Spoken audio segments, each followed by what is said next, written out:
Hey guys, this is episode 1 of Cheap Date, Philadelphia's #1 podcast and the world's #3 podcast. I'm Mike. And I'm Mark.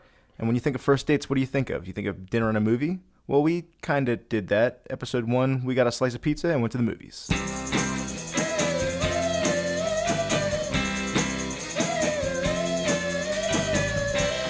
You're a cheap date! Hey guys, welcome to Cheap Date. This is episode 1, so here's a quick rundown of what the podcast is all about. So, Mike and myself have decided to get together and go on what we think are cheap dates in the city. Cheap dates could be, I guess, relative to each and every person, right? But for us, today, our cheap date was going to get some pizza, see a movie at the local movie theater that we love, and just, kind of check things out. Cool. And up top, I just kind of want to give a shout out to our sponsor. This episode is sponsored by Doug's Mashed Potato House. Mark, why don't you tell the folks a little bit about that particular establishment? You know what? I would love to. I haven't been to Doug's Mashed Potato House in quite a long while. It's the leading mashed potato place in all of the world, and you should check it out. Thanks. Awesome.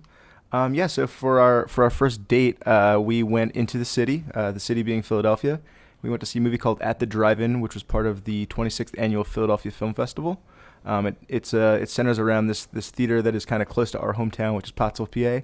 It's in Lehighton, and it's called the Mahoning Valley Drive-In Theater. So it kind of chronicled the last couple seasons at the Mahoning Valley Drive-In, and just they hit some troubled times, but have been making a kind of a comeback recently in terms of retro themed weekends and things like that. And then we decided to go to get a slice at a place called Big Ass Slices, which used to be called Soho Pizza in Old City, Philadelphia, and I don't know. I think they're both a hit. What do you think, Mark? Yeah. Well, first off, I've never actually been to this movie theater, this drive-in, I should say.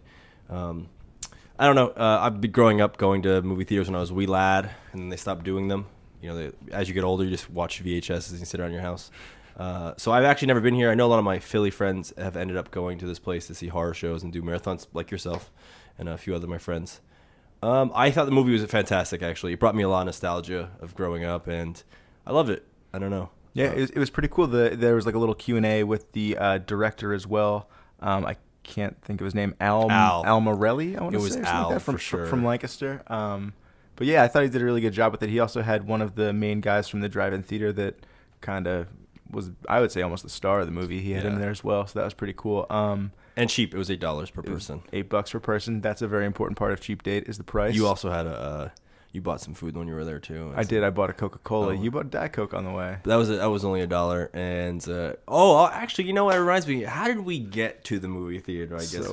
So we are fortunate enough to live right near the Market Frankford line. So we were able to take the Market Frankford line, Philadelphia's luxurious SEPTA system, right down to Old City, Philadelphia.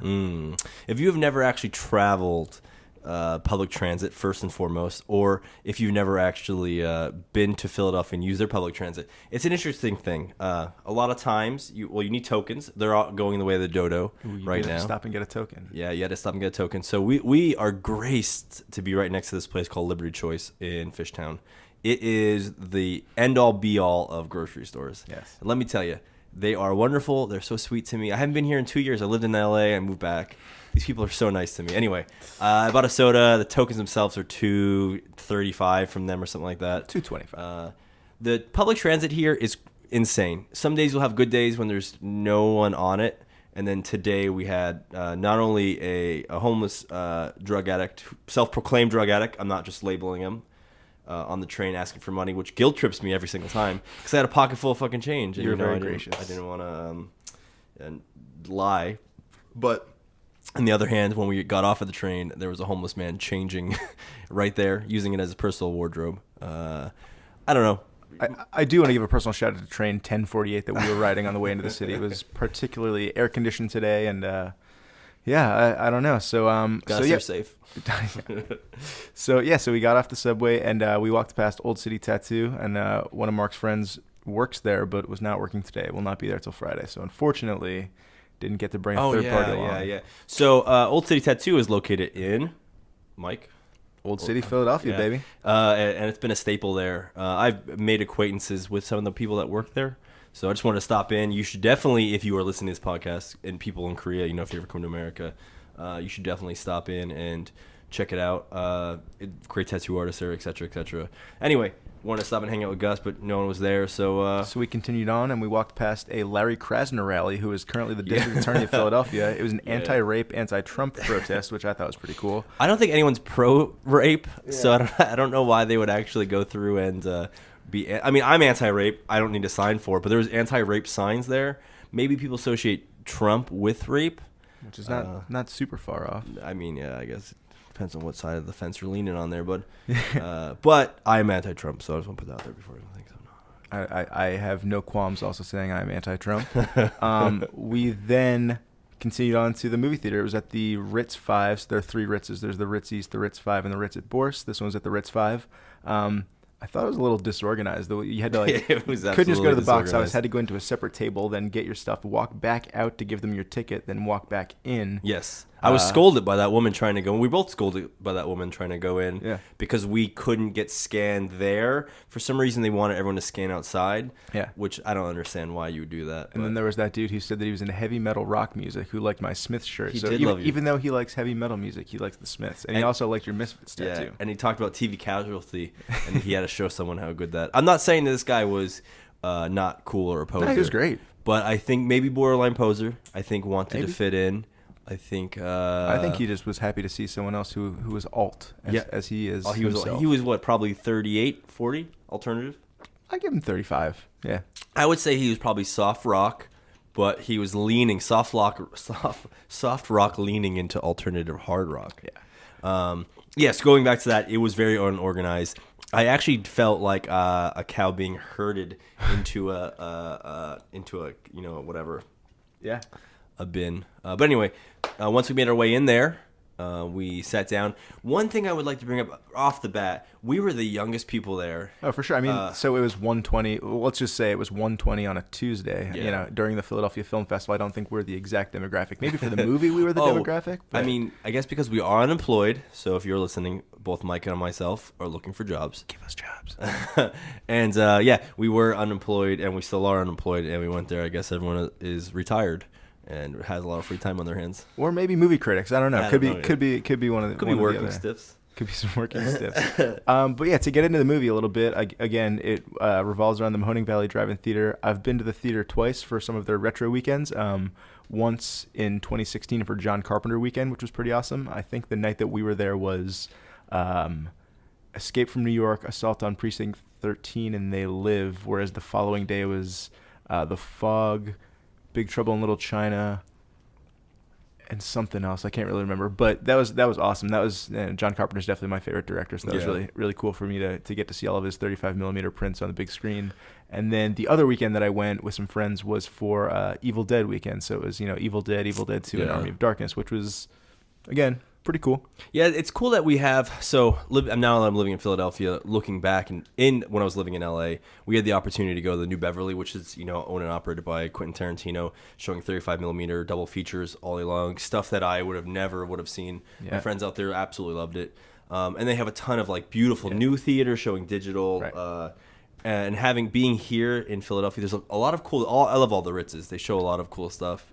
Some good indie theaters for sure. But I mean, before you get too far away from the New Beverly, that's something that for Tarantino to come in and save that theater was really cool too. And it ties into this movie because they actually showed at one part in this movie. So this movie theater, this drive-in theater in Pennsylvania here, they show only film, and they only do occasional digital, but it's through projectors, and it's usually VHSs they're using. And that's a very recent thing. I mean, I think they just developed that as of last year, as a last resort, because one of the films didn't get shipped in. Can you spoiler alert on documentaries? I actually don't know. I mean, yes, you can spoiler anything in this world. Spoiler alert: Paramount forgot to send Jaws to the theater or something like that, or it got delayed, so they had to figure out a way to still show Jaws on their Big Bite feature, which was beautiful. And I actually Park. love that name for a feature. It's pretty cool.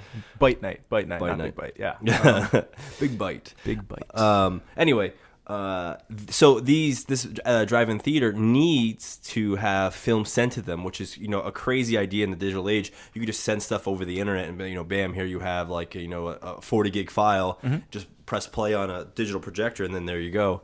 But they need to actually have the physical plate sent to them of the film. So Quentin Tarantino's own personal version of Clerks was actually at their drive-in, which I think is amazing. Such a cool little idea. I really like that Kevin Smith night. I honestly thought the one dude that they showed in the film was Kevin Smith. It was crazy. His shorts weren't long enough, though. That was the one thing. You need those. His shorts go past like capris, and have turned into, they're almost pants, but they still have a large enough gap between them. I like to think his torso goes down to like almost his knees, and then his shorts just kind of begin there. He's a very long man. Yeah, he's a long guy. He's a very long, short man. But yeah, the Philadelphia Film Festival just in general is a really cool event. They've got some pretty cool movies. They do this year. They're doing, I think they call it their graveyard shift or something like that, where they show some cool old horror movies such as like Ichi the Killer. Yeah. And then just it's cheap too. You know what I mean? Super cheap. So if you've ever taken someone there, it's cheap. I would say don't take them to see a documentary if you're going to actually go on a cheap date. It's actually not the best way for it, unless maybe it's a nerdy chick or nerdy guy. Sure. They like those kind of things. Probably wouldn't follow it up with a slice of pizza either. But I absolutely cannot wait to get to the slice of pizza. Yeah? This segment of this. You know what? Let's jump in. I'm you know what? I absolutely hated it. I paid $7.45. I think it came out to for a pineapple or Hawaiian pizza. They're called Big Ass Slice. They're located in Old City. The slices are like 3 slices, 3 normal human being slices. Being back here, I expected this thing to rock and roll. It was subpar. It was lukewarm. I don't know. It was just not worth the money. So not to disrespect Big Ass Slice, but it used to be owned by a woman and her husband, and it was called Soho Pizza.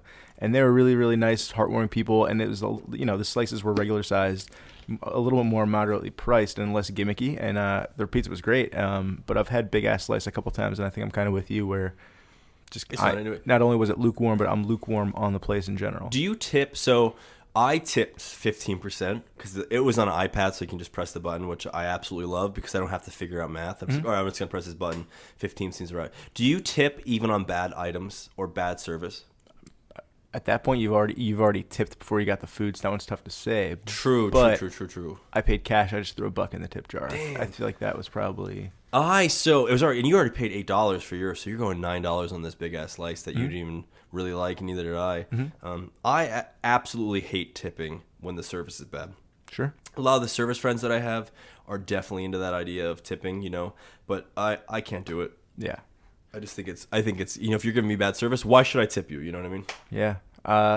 Funny story. There was a girl that I don't know if you went to high school with her or not. You were 4 years old. I don't think you can say her name. I'm not planning on saying her name, but I think she was actually arrested for not tipping, for refusing to tip at a restaurant. How is that possible? I don't know. I can't remember the story. My mom called me on the phone one time and told me to check like the front news of like a pretty big media website, and there was an article that was like woman, and I think she was leading the charge of not tipping, but her whole group refused to tip on the bill, and like I feel like they got arrested or something. Oh, wait. So, yeah, because, after a certain size, like 5 or 6, it says at the bottom, gratuity we reserve the right to charge you gratuity. Yeah, but I don't think that's what it was.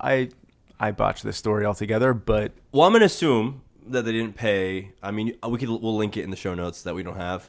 But I'm sure that the situation was they probably added in gratuity. They didn't actually go through and pay the gratuity and just paid the other bill, but your bill still, you still owe the whole bill, so they probably tried skimping out on the bill, and they got blasted for it. That sounds about right. That actually happened to me once when I was going to prom with, I actually don't even know who the girl was I went to prom with, but we went to go get food all together, and then we were the last ones to pay. You know how that usually works when there's like 14 people? You get stiff with the bill. Yeah, exactly. You get the last little bit, and you end up paying the tip and the tax, and then... Because everyone pays exactly what they saw on the menu. Yeah. So one of the people I was actually with that was like one of the last of us, she freaked out and got into a fist fight with the waitress that was there. Jesus. And police were called, and we left and went to the prom anyway. My God. And I don't know who those people were anymore because they're probably long gone out of my life. Long gone. May they rest in peace. May they rest in peace. All right, yeah, so that covered the food. Also, yeah, Old City, home to a lot of homeless that wander looking for change. A lot of them are usually in pretty good shape. Coming from LA for the last 2 years and seeing the homeless that are out there, a lot of them are not in too good a shape, especially in Skid Row or down, in the center part of LA. Out here, that guy was in pretty good shape. His foot was bandaged up to ask us for some money there when we were getting pizza. It's, it's just, if you're ever going to take a date down there, be prepared to defend yourself from people asking for money. To jump ahead a little bit on our way home, getting off the train and walking back to our house, we walked past Liberty Choice again, as Mark so eloquently described on the way there. Loved it. But there was a guy who was laying down on their little outside porch area, and I guess someone was beeping in traffic, so he just bobbed his head up and started yelling, "Fuck you! Fuck you!" just over and over and over. Which we don't condone cursing first. Please no cursing on my podcast. And then we also don't condone yelling either. Correct. But I think that guy might have been my favorite part of the trip, besides the movie. The movie, honestly, the movie was great. Yeah, I would highly recommend. It's called At the Drive-In. You know, it's a shame that we don't actually remember the people's names that directed. I think it was Al Morelli, and then his name was Al for yeah. sure. Oh my God, there was a Q&A session that was during the movie, and people. So I never really want to jump in a Q&A because I'm embarrassed. You know what I mean? And I never want to ask a question that's stupid. There were some legit not good questions that were being brought up. The movie revolves around how you work 8 months out of the season at this drive-in, Yes. and then the winter you're closed. But you know, the winter they're still working and preparing for the upcoming season. This woman at the end says, "Now, are you guys open year round?" And the guy's just like, "No, we're like, it's Halloween weekend coming up. That's our last weekend." Audible people in the audience were like, "No," And people stood up and left after that question. Yeah. It was actually kind of funny. Yeah, I don't know. So I guess pro tip: if you're gonna come to a Q&A, have questions that you think are valuable and good. I will say there was a woman Cool. who asked a question and then raised her hand to ask another question, and I wanted to chime in with like, what Yeah. you know, what is your dream weekend at the Mahoning Theater for both the guy who works there and the guy who directed Al. I thought that would have been a good question. I actually think it would have been a question. I think it would have maybe been you should something they would have email it to him enjoyed. and see if he's willing to respond to you privately via email. Maybe we can get him to call in. And maybe you can get maybe we can get this guy to call in. Al, I don't remember his last name, but the movie was fantastic. Big Ass Slice, not so fantastic. The Big Ass Slice. Oh wait, so $8 for the ticket for me. Yeah, I think $4.50 for a Coke. So let's get into it. What are your movie snacks? I know you didn't get anything. You got a Coke Zero on the way. Listen, I'm a huge Red Vines fan. So I grew up Twizzler man. You know, East Coast, you get Twizzlers anywhere you want to get Twizzlers. Can I start calling you Twizzler Man? I would prefer not, since I'm Red Vine man now. So I switched to Red Vines. Whenever I go to a movie theater, I always get Red Vines, and I always get a Diet Coke. How do you feel about licorice whips? I actually love when they're cold and they're really hard. I don't know why. I like cold licorice whips. All right. And yourself? So you are going by Twizzler Man Cold Licorice Whips is your full name. That's my full title. Sir. I'm a pretty classic popcorn and soda kind of guy. Been trying to drink less soda, but the movie theater is definitely one of my exceptions where I'll get a small Coke. I will say ever since I stopped living here and dating who I'm dating now, which I'll remain quiet about, I am not allowed to drink soda. So I've lost a ton of weight just by not being allowed to drink soda. I mean, Dr. Will, when he'd come home with a case or two of like Red Cokes, the real Cokes, and we would just dive into those suckers before they were, Red Cokes. We would dive into those suckers right before the cases were even on the ground. I drink like 6 of those a day. Man. Yeah, I'm definitely grew up a candy and soda kind of guy, but I've been trying to reel those habits in a little bit. It's so hard. Popcorn, I love that you can go to a movie theater now and they have popcorn and you just dump on like ranch and like ranch powder, and then like cheddar cheese powder on top of that. Oh man, I love it. I absolutely love it. But yeah, so I don't know. I think for the food, the slice we got, I think the movie that we went and saw and the price we paid for it, and then the subway tokens back and forth, which only costs about $5. Absolutely, I would say it's a cheap date. I mean, I think it's the classic dinner and a movie. Yeah, it's absolutely a classic. You know what I mean? And that's what I think that we're with this podcast. We're definitely going to aim at. We're definitely going to keep going through and trying to review different things. And checking out dates, places we want to go and see, and just continue on from there. Always open to ideas. We'll get an email going at some point that you guys can email in and give us some ideas for date spots. Or I also think a movie. It's funny that dinner and a movie is such a popular first date, because you really just sit in silence for hour and a half, 2 hours next to the person that you're trying to get to know. So absolutely. I guess the dinner provides the discussion portion, but the movie provides the entertainment, which can maybe be a conversation piece. I don't know. We absolutely sat in silence on the train, and I was hooked into Instagram. You know what I mean? I did not speak to you at all. And Thanks then we for that. and then we got to the the movie theater, and I was also hooked into not speaking to you for the. Would you say you were nervous about our first date? I would say on a scale of 1 to 5, probably at least a 2.5. Wow. Shoot. So 50%. You know what I mean? Because tying it all in, because I don't know if this movie's good. I really didn't want to go see a movie today, first and foremost. Could have said something. And, it was only $8, so I wasn't too worried about it. And I actually wanted to see this, because I've heard such great things about this. Mahoning Valley Drive-In in Lehighton, Pennsylvania. I hate Pennsylvania. You hate Pennsylvania? Oh, well, okay. Pennsylvania names for So things. you can get like the hell off my podcast. Lehighton and just a variety. Nesquahoning, Tamaqua. Oh, man. There's so many. Drums, Pennsylvania. Shamokin Drums. There's one called Rough and Ready. Rough and Ready. PA. I've never been there. Yeah. I'm sorry, I've never been there. Algonquin. Algonquin. That's definitely a tribe. I don't know if that's a city. Anyway, yeah. Should we get into... Oh, no, continue. Oh, I was just going to say that I think that while I didn't want to go see a movie today, after post hanging out and being there, I would definitely, say that was a good choice for sure today, especially for our first podcast, which is, something that we want to just keep exploring, baby, and just see what we got. In this who knows if we'll end up releasing this one or not? Yeah, you never know. Never know. Because we might just skip on and do something else, and then we broke the ice. Yeah. You know what I mean? This will be the great lost episode. Well, if this is the lost episode, I think in the future we could just, go through and then release it as a special one to let people know what we really sounded like 6 or 7 years from when the podcast airs. Yeah. And say this is what we actually sound like. Once we're millionaires. I don't think anyone is a millionaire. Do you think Mark Maron is a millionaire from being a podcaster? Tough to say. I don't know that it would be from podcasting because he's also a stand-up and an actor and a director and all that fun stuff now too. So I mean, it's tough to pin it to. He's definitely most known for his podcast. Well, he was a comedian in the beginning. But I think once you're at the point when you're interviewing the GD president of the United States, some say POTUS. POTUS, yes. Once you think he's going to interview Trump? Fuck no. I know he's not.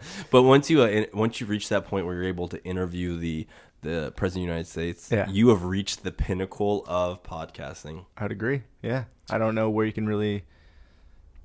can do from there. Absolutely. Make more money. I guess just continue on to for sure. Continue making more money. Good exposure. But yeah, I want to continue this thing, man, and I really want to hope this thing works out where we can get some people on here, go on some dates, go 3-way dates with us. Oh yeah. We'll have guests. Do you think that people that are so I'm not in an open relationship. I'm not in a polyamorous relationship. I'm not in any relationship. Wink, so wink. ladies, if you're interested, or men, if you're interested, he won't take a... Probably just ladies, but anyway, that's fine. Do you think that they go on dates together a lot of times, and it's hard to pick where these people are going to go? I mean, yeah, between two people, you can't even decide what to get for dinner. Yeah. I mean, I would guess that there are definitely couples and triples out there that do those kind of things. Yes, it's called a couple. Would you call it a triple? If it's I think that's fine. Like that? Okay, triplets. Yeah. I mean, I don't see why you wouldn't want to call it a triple. Well, if you want to be our triple, if you want to be our triple one day, come along. Yeah. Let us know. We don't know we're gonna put this sucker out yet. We definitely want to get it on. Hold your horses, pal. We still got to rate this date, baby. Oh my. Well, okay, yeah, that's actually a good point. I like the scale of is it good or cool or both. Yeah. So this scaling system I absolutely love since Mike was really riding for a while of rating everything good, cool, or both. Mm-hmm. Surefire way to find out if something's good, cool, or both. Well, you were really anti the both for a while, and I was anti. Is it good, cool, or fun, or something? Like people were trying to add Will a third came metric. Up. I won't stand for a third metric. It's either good or it's cool or it's both. Some Well, people may say neither. Let's give an example. What's good, cool, or both first before we go into that. Well, give me an example of what is good. I'll ask you: are the Phillies good, cool, or both? Wow, put me on the spot. So the Phillies aren't particularly good, but they're cool. They're athletes. So and they're definitely not both. They're cool. They're definitely right. If they're not good, they can't be both. How about the Philadelphia Eagles, Carlos Wentz? He's definitely good, and he is pretty cool. I feel like he's pretty cool right now. He's riding a high. He's definitely good because he's a good Christian guy. He doesn't cuss. So I guess he's both. Yeah, he's cool. I mean, I think it's cool that I think it's pretty cool. In 2017, you're not cussing and you're using like made up words. I think that's pretty cool. Actually, it's kind of punk to be against cursing. Sure, we'll go with that. Yeah. Whatever you want to say. Have you ever seen that show Hot Ones? Absolutely love Hot Ones. Yeah, so Henry Rollins is on there, and the dude is asking him what if, like, he's like saying like Britney Spears, is she punk rock, or like the idea of open source software, is that punk rock? And like, it's cool to hear what Henry Rollins thinks is punk and what is not punk. It's like, it's kind of funny. I don't think it's punk rock to have Henry Rollins on a Hot Wings eating. I mean, what are you gonna do? He's what, like videocast 50 at this point? Yeah, I don't think he like gives that? a shit about what I would say. You know what I mean? If I'm sure he cares less about a lot of people's opinions, but I don't think it's punk rock. I don't think that's punk rock. But I think not cursing is punk rock. So to get back to the good, cool, God, thing, would you say this date as a whole, the pizza, the movie, the travel, I guess, whatever you want to call it, was it good, cool, or both? I think it was good. I think it was good. I don't think it was cool. Yeah, I would kind of agree. I almost say it wasn't good because of the pizza. The pizza absolutely ruined it for me. Going to a matinee movie on a Tuesday about a very specific subset of like movie culture, which I think is awesome, but I don't think it would be widely accepted as cool. I definitely think it was good. Yeah, I think it was good. I would say this date was good. Borderline good. I would say sure. borderline good, but good. Good, not cool, not both. I don't know if this segment's really going to stick, but should we go over like what we wore on the date? Is that? I think, yeah. What did you wear? What are you wearing right now? Well, how about I describe what you're wearing, There you go. and then you describe what I'm wearing. Which happened to be the same thing. We just got back, so Yeah. it happens to be the same thing we wore on the date. So I will describe you. You have a pair of blue jeans on. Very fashionable right now. Have blue jeans ever gone out of style? I don't think so. Roll up cuffs. Is that what you're pointing to right now? Absolutely, yeah. I don't want you to miss this. Black socks. A Smith's t-shirt, which we talked about earlier in the episode. We went through and I don't know. The rock group, the Smiths. Rock group. So you do this very fantastic thing where you go through and you cut off the sleeves of your long sleeve flannels and turn them into short sleeve flannels. So my flannels, when I used to wear my flannels to work, my elbows would rub on my desk, and I'd get holes in the elbows. But I love these shirts so much that I want to keep them. So what I do is I just rip them off, and they become kind of a tattered, like a tattered sleeve kind of look. It makes you look tough, like you just ripped your sleeves off by your bare hands. And then you have glasses striking on. fear. I've got the clear frames and long hair. Yeah, I don't think I like the segment at all, but I absolutely. but to turn it on you, also wearing some blue jeans. I can't tell, are they cuffed or not? Yeah, they're a little cuff. I got micro cuff going on. Micro cuff. You're wearing some. It's cuffing season, which I thought actually meant because people wore jeans in this winter and fall, you cuffed. And that's why people kept saying cuffing season, but it's not that at all. Cuffing season is the complete opposite. But I'm sorry, go ahead. No, I'd love to hear what cuffing season is now. So cuffing season, I was just told this last night. Were you awake? Were you asleep? Maybe you heard this. Let's pretend I was asleep. I was actually awake, and I know exactly what it is. But for our listeners, I think they appreciate it. Oh yeah. Well. So cuffing season is when you find someone going into fall for the winter, someone you want to hook up with, keep warm at night, spend time with during those depressing little days. And once it gets nice and beautiful outside, bam, you're gone. You know what I mean? So you cuff them up, lock them up for that fall, winter, and then you're gone. Wow, sounds shocking. I'm all for it. You know what I mean? If it's a mutual, everyone's happy kind of situation, yeah. I'm all for it. As long as you set your expectations up front, I think that's the most important. Set your goals. Okay, yeah. As Civ would say, as Anthony but you didn't talk about my say. outfit. You didn't finish my outfit. Because you cut me off. You started talking about cuffing, dude. Go yeah. ahead. So you're wearing Adidas Hamburg shoes, which I had never seen. I thought they were pretty cool. I had to order them from Europe. Complimented you on them on the way to SEPTA. Mm-hmm. You were wearing a plain T-shirt, which you called out. You're like, I don't have time to change my shirt at this point, but I respect it. Yeah, man's a hustler. Plain white T-shirt. Also got some. I'm gonna assume Warby Parker tortoiseshell glasses. Nope. No, I got these from like iBuy glasses. They're like the real cheap $3 ones. Cool. So all right, that's how I live my life. Very nice, very nice. Cheap as possible. We don't have. I had a job then. I could have bought nice glasses. Yeah, sure. But I just didn't. I lose them all the time. I think they look just. Speaking of which, have you just seen my fine. gold watch? So Mark lost a gold watch when he lived here about 2.5 years ago, and it became an ongoing. It was a point of contention for a while. I think someone took it and threw it away. I think someone took it and then threw it away, which doesn't make much sense to me. But we've never found that gold watch, and now he's missing another gold watch. That was a Timex. I didn't really care about it. My advice to you is to stop buying gold watches. I absolutely. Sounds like they bring you nothing but pain. Yeah, absolutely. And a previous one was a Timex, $40, whatever. Yeah. I bought on eBay. I found this one on eBay. Let me tell you a little story real quick about this Here watch. we go. I know no one gives a shit about it, But I went to Croatia over the last month, and I stopped and looked at some watches, found a vintage one. The guy was like, "Oh, $200, you can have this watch." And I was like, you know what? I'm just going to go on eBay and look it up. Search for 3 days. I get obsessive when it comes to shopping. Search for 3 days. Found on eBay this perfect watch, ordered it, wore it 4 times, already gone. Mystery. I don't know why it's gone. Was here. Ooh, I mean, bleep that. Can you bleep that out later? Sure. Yeah. A man named was here. I think he might have taken it. I really don't think that he did, but you can certainly ask him. I'll text him later. But no, so let's get back into the rating. So we went through our outfits. We went through whether it was good, cool, or both. I Don't think like that segment. Again, it was good. Maybe not as cool as it would have appeared to be. So let's break it down on a couple different metrics. Let's talk about the mode of transportation. How easy was it to get to this place? Insanely easy. Yeah, SEPTA, right from where we live, SEPTA to get there, man. Fantastic. Sure. Go off 2nd Street, yeah. So yeah, exactly. I think it was like a 10-minute ride each way. Train got there pretty quickly each time. Cost of the trip, Perfect. under $20 per baby. person. Yeah, great. And then I guess just finally a 1 to 10 range. Like, what would you rate the overall date, dinner and a movie, so to speak? So we're doing dual good ratings, dual, cool, or both. You mean good? So yeah, of course. We're gonna rate everything good, cool, or both, And then we're we're gonna rate also- everything 1 to 10. You know, I love this system because I would say a solid 5.5. The more data, the better. I would go a little higher. I really, really like the movie. Actually, I like the movie a lot. I like the theater. I like supporting the Philadelphia Film Festival. It was the 26th. Did you say it was the 26th? I believe it's the 26th annual. Yeah.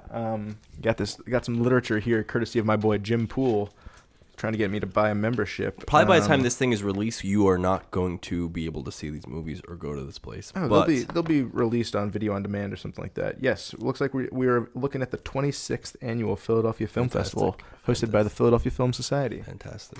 I think I'd give it a good 6.5, maybe. You said what? 4.5, 5.5. I said 5.5. 5.5. I'll go 6.5. So better. I would say mine was better than average, but it wasn't wasn't great. gooder than average. Gooder, sure. Yeah, the pizza kind of brings it down, unfortunately. But overall, I think it was a pretty solid first cheap date. I don't know. You think it went pretty well? I think this is going to be a fantastic relationship. I think this is going to be a great relationship as well.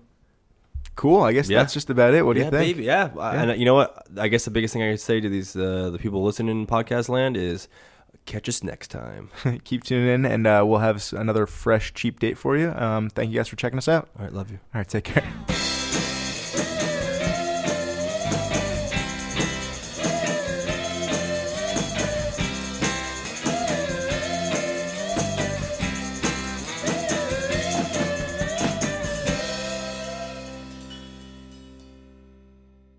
You're a cheap date.